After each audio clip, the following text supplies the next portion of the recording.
તો નર્મદા જિલ્લાના મુખ્ય મથક રાજપીપળા ખાતે વૈશ્વિક અશાંતિ અને યુદ્ધના આતંક વચ્ચે માનવજાતિની સુખાકારી અને વિશ્વ શાંતિના પવિત્ર હેતુથી લોકપ્રિય ગાયક અતુલ પુરોહિતના કંઠે શ્રી હનુમાન સુંદરકાંડ અને ભજન સંધ્યાનું ભવ્ય આયોજન કરવામાં આવ્યું હતું। હનુમાન જન્મોત્સવની પાવન સ્મૃતિમાં સેવાભાવી આયોજક નીરજ પટેલ દ્વારા આયોજિત આ કાર્યક્રમમાં ભક્તિમય વાતાવરણ વચ્ચે મોટી સંખ્યામાં ભક્તો ઉમટી પડ્યા હતા,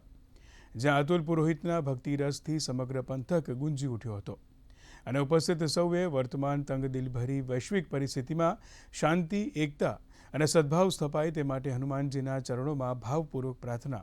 અર્પણ કરી હતી। हाल फिलहाल हनुमान जयंती गई है तो એ સંદર્ભે અમે આ સરસ મજાનું આયોજન રાખેલું છે સુંદરકાંડનું।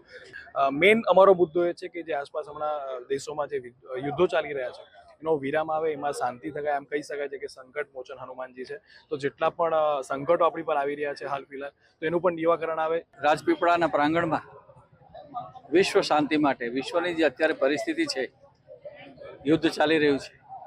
એની અસર આપણા દેશમાં પણ વહેલી મોડી થશે અને એ ન થાય એના નિવારણ અર્થે કષ્ટભંજન દાદાને,